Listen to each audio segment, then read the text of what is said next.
सुनना चाहते हैं? चलिए, तो मैं आपकी जोरदार गर्मजोशी के साथ में तालियों से स्वागत करवाना चाहूंगा। तो नाउ वेलकम संजय शर्मा जी।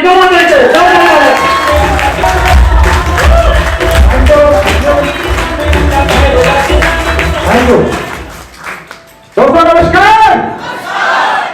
यस, रुआब आ रहा है और ये रुआब मेरे लिए मत बचा के रखना, क्योंकि अभी जिसने मुझे बनाया उसका समय आने वाला है। तो क्या आप सभी तैयार हैं? सेकंड करिए। दोस्तों, नाम संजय शर्मा है और ग्रेटर नोएडा से बिलोंग करता हूं। प्रोफेशन की बात करूं तो पिछले 15 साल से टीचिंग प्रोफेशन में था। पिछले 2 साल से इस डायरेक्ट सेलिंग के अंदर हूं। 15 साल से टीचिंग को दिया है, यानी कि दूसरों को दिया है अपना समय, और दूसरों को देते देते मैं एक बहुत मिडिल फैमिली से बिलोंग करते हैं, मतलब मध्यम परिवार से। मध्यम परिवार उसको कहते हैं जिसके घर में दाल रोटी आसानी से आ रही हो। जैसा लो, मैं मध्यम परिवार से नहीं हूं, उससे भी मिडिल क्लास से हूं, यानी कि मध्यम परिवार की दूसरी कैटेगरी से हूं। मेरे घर में रोटी खाने के बिलाले पड़ गए तो उस समय को मैंने देखा हुआ है। 6 बहन भाइयों में बीच का हूं और सपने बचपन से ही बड़े थे। जब मैं छोटा था तभी सपना आता था कि साला अपने नाम का इतिहास रचना पूरी दुनिया में। लेकिन पढ़ाई करी, जो मुझे मालूम पड़ा था कि पढ़ने से सब कुछ हो जाता है, तो मैंने पढ़ाई की कोई भी सीढ़ी नहीं छोड़ी। एमएससी भी की, एमएससी में फिर डबल एमए इंको से भी किया हुआ है, बीएड भी की हुई है। मुझे जो लगा कि ये पढ़ना चाहिए वो मैंने सारे पढ़ रखे हैं। आईएएस की तैयारी भी करी थी मैंने, केबीसी में भी 3 बार नंबर आया है, मेरा रिजल्ट हो गया था। लेकिन हिम्मत नहीं हारी, मुझे लगता था भगवान ने मेरे लिए कुछ और सोच रखा है, और वो मैं चीज ढूंढ रहा था। कहते हैं जब आप किसी चीज को ढूंढते हो तो पूरी कायनात उसके लिए आपको लग जाती है। शायद केबीसी मेरा इसलिए पूरा वहां तक नहीं पहुंच पाया क्योंकि केबीसी में हो सकता था मैं 1 करोड़ रुपए कमा पाता, लेकिन यहाँ पे मुझे कमाने के लिए भगवान ने बोला सारी दुनिया मेरे लिए पड़ी है, हजारों करोड़ कमाने के लिए मुझे पड़ी है। Thank you. तो मैं निराश हो चुका था, कुछ ढूंढ रहा था कुछ मिल जाए, और उसी दौरान जो शख्स, या यूं कह सकते हैं जो भी आपको डायरेक्ट सेलिंग का प्लान दिखाने के लिए आता है, आप उसको ये ना समझे कि वो स्वार्थहित अपने आप को प्लान दिखा रहा है, क्योंकि एक आदमी से वो करोड़पति नहीं बन सकता दोस्तों। वो केवल आपको अपॉर्चुनिटी देने आया है, आपको अपॉर्चुनिटी पहचाननी हमारे हाथ में है कि अपॉर्चुनिटी है या कुछ और है। और मेरे को जानकारी मिली, मेरे सीनियर थे, टीचर थे, उन दोनों ने मुझको जानकारी दी थी। प्लान में कुछ समझ में नहीं आ रहा था, लेकिन इतनी जरूर समझ में आ रही थी कि जाने के नाम पे कुछ है नहीं। जैसा आप भी देखते हैं सारे प्रोडक्ट हमारे घर में कहीं ना कहीं से आ रहे हैं, तो मेरे को एक चीज तो समझ में आ रही थी, जाने के नाम पे कुछ है नहीं, लेकिन विश्वास नहीं हो रहा था कि क्या करोड़पति या लखपति बना जा सकता है। और फिर भी जब मैं बातें हाँ यस में कर रहा था, उसी समय एक शख्स का फोन आया, कहते हैं थर्ड पार्टी कॉल कराते हैं यहाँ पे। तो फोन आया, उस शख्स ने मुझसे बोला, शर्मा जी मैं तुम्हारे साथ हूँ, और आपको अगर भारत के अंदर एक इतिहास न बना दिया आपके नाम का, तो मेरा नाम राहुल गोस्वामी और आज वो दिन आ चुका है दोस्तों। अभी तो कुछ भी नहीं है, अभी तो हमने चलना सीख रहा हूं इस बिजनेस को भी, और सीखते सीखते वो जो मिडिल क्लास का जो स्तर है ना, वो धीरे धीरे खत्म हो चुका है। मिडिल क्लास का स्तर खत्म हो चुका है, 5% में आने की तैयारी हो चुकी है। और मैं इतना ही कहूंगा क्योंकि आज मेरा दिन नहीं, आज अभी उन लोगों को अभी रह रहे हैं जिन्होंने अचीवमेंट लिए हैं, आज उनका दिन है। हमारा दिन 22 जनवरी को मिलेगा आपको। Thank you. लेकिन मैं एक बात कहूंगा, इस बिजनेस में अगर आपको सफल होना है तो 2 चीजों का हमेशा ध्यान रखना पड़ेगा, एक तो शौर्य और एक धैर्य। एक शौर्य और एक, हो सकता है आपने किसी चीज की तैयारी की हो, किसी लक्ष्य को हासिल करने की कोशिश की हो, किसी जॉब के लिए अप्लाइजेशन किया हो, या आप गवर्नमेंट जॉब से रह गए हो, तो दोस्तों वो एक छोटा लक्ष्य होता है। क्या होता है? जिंदगी बहुत बड़ी होती है, लक्ष्य बहुत छोटा होता है, तो घबराने की जरूरत नहीं है। इसका मतलब यह है कि आपसे ईश्वर कोई बड़ा काम कराना चाहता है। डॉक्टर एपीजे अब्दुल कलाम का एनडीए में सिलेक्शन नहीं हुआ था। एनडीए जो है आर्मी की होती है, पायलट बनने की होती है। तो परेशान हो रहे थे, कृष्ण ऋषिकेश के घाट पे घूम रहे थे, उसी समय शिवानंद महाराज जी थे, वो भी शाम को रात को 2 बजे के करीब जब वो निकले तो बोला बेटा परेशान लग रहा है कोई लड़का। तो बोला क्या बात है? कि सर मैं ऐसे परेशान हूँ, मेरा एनडीए में सिलेक्शन नहीं हुआ है। तो उन्होंने बोला बेटा भगवान तेरे को पायलट बनाने के लिए नहीं, शायद दुनिया के अंदर कुछ और कराने के लिए। तो हम सभी जानते हैं डॉक्टर एब्दुल कलाम कहाँ हैं? आज इतिहास रच के चलोगे जैसा करो। तो अगर आप कोई किसी लक्ष्य के अंदर अगर फेल हो गए होंगे तो इसका मतलब यह है कि भगवान आपको डांट से इनका इतिहास बात बनाना चाहता है। तो शौर्य और धैर्य, शौर्य का मतलब होता है ये भी नहीं, धैर्य का मतलब ये नहीं होता है कि हम शांति से बैठे रहें कि हमने आईडी लगा दी और हमारा काम चलता रहेगा। अपने घर बैठ जाएंगे, किसी प्लान को बोल देंगे सर मेरा प्लान दिखा के आप आ जाइए, किसी डायनाम को बोल देंगे आप मेरा काम करके चलाइए, जहां पर खुद को करना पड़ेगा। और धैर्य, धैर्य का मतलब है कंटिन्यूअस वर्किंग करते हुए धैर्य रखना पड़ेगा। एक दिन में कुछ नहीं होता है दोस्तों, लेकिन एक दिन जरूर होता है। बच्चे को भी 9 महीने लगते हैं धरती पे आने के लिए। बस से कहते हैं सर प्लान दिखाना पड़ेगा, मेरे को डाउनलाइन हेल्प नहीं करती, मेरे को अपलाइन नहीं हेल्प करती। सर मैं आपको कुछ बताना चाहूंगा, एक आंसर मेरे दिमाग में स्टेबल हो गया था उसी समय कि अगर बच्चे को जन्म देना है तो दिमाग को झेलना पड़ेगा, अगर आपको करोड़पति बनना है तो काम तुम ही को करना पड़ेगा। और खास बात बोलना चाहूंगा अपलाइन का इसका बहुत बड़ा रोल है। शौर्य के साथ वीरता दिखाते हुए धैर्य रखना पड़ेगा आपको, क्योंकि काम साइन के साथ महेंद्र सिंह धोनी 2 वर्ल्ड कप लेके आ गया है और कोई ज्यादा एनर्जी नहीं, लेकिन धैर्य और शौर्य के साथ लेके आया है वो दोनों वर्ल्ड कप।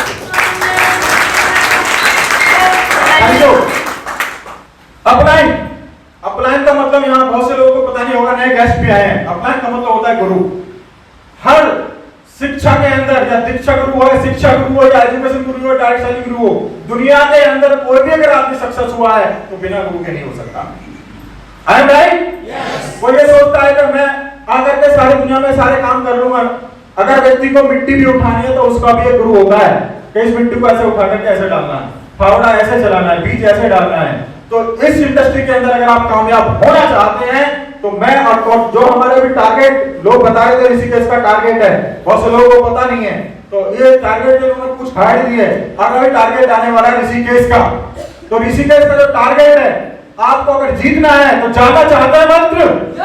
कितने लोग जीतना चाहते हैं ऋषिकेश का टारगेट? अच्छा बोल, कुछ लोग चाहते हैं जीतना। ऋषिकेश जीत जाना कौन सा चाहता है घूमने के लिए? फ्री ऑफ कॉस्ट घूमने के लिए मिलेगा। कैसे मिलेगा? Free of cost. और टारगेट जीतने के लिए एक ही मंत्र है, कोई नया काम नहीं करना, बस जो आपके जस्ट अपलाइन है जैसा वो बोल दे बस पैसा करते चले जाओ। तो अपलाइन की जरूरत क्यों पड़ती है? क्योंकि अपना माइंड से यह काम नहीं होगा। बहुत से बड़े बड़े पढ़े लिखे आते हैं, मैं भी पढ़ा लिखा था, मैं भी अपना दिमाग चला रहा था, पता मैक्सियो में ऐसे ज्वाइन करा दूंगा छुट्टियों में सबको।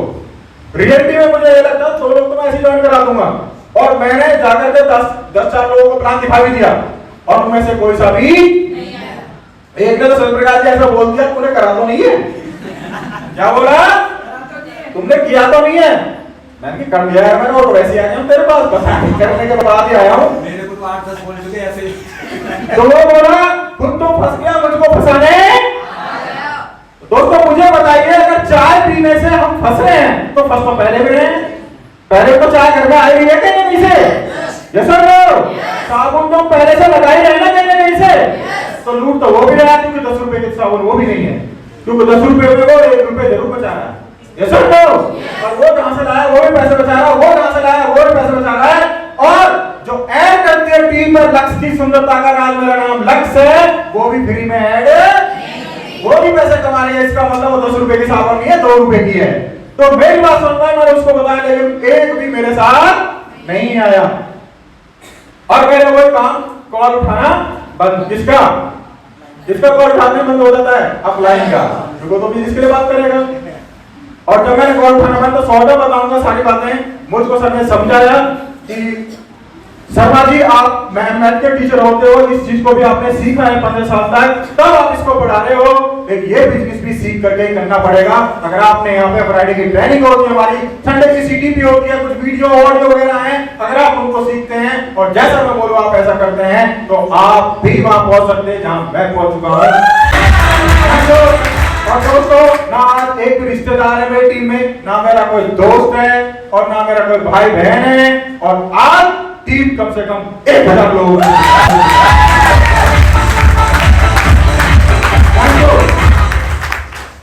बस ज्यादा समय नहीं है, इतना ही बताना चाहूंगा दोस्तों।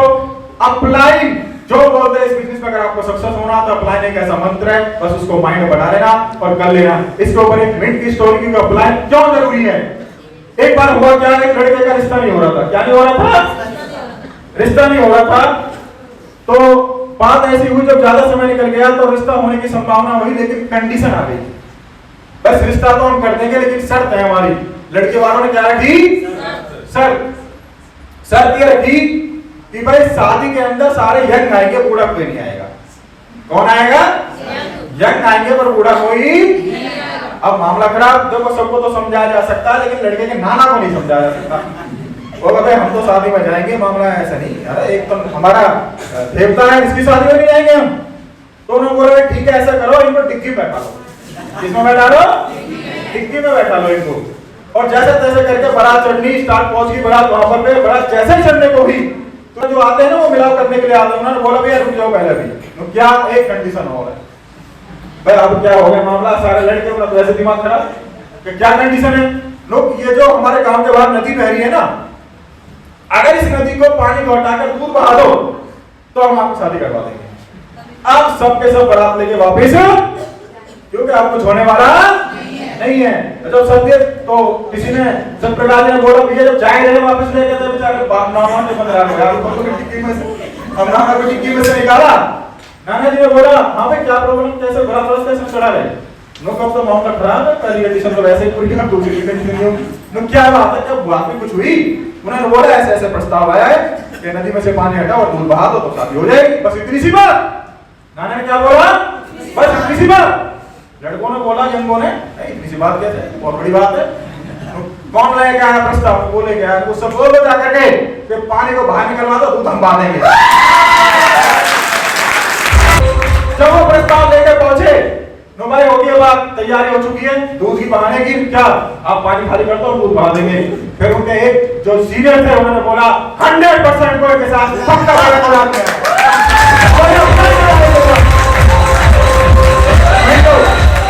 उन्होंने बोला 100% कोई बुजुर्ग आया चेक करो कोई ना कोई, वरना इनके दिमाग में ये बातें आई नहीं। इसलिए हमेशा अपलाइन की जरूरत पड़ती है दोस्तों। तो इस सब बिजनेस के अंदर सफल होना है तो 100 या 100 के साथ अपने अपलाइन अपने मेंटर को आपको चुनना ही पड़ेगा।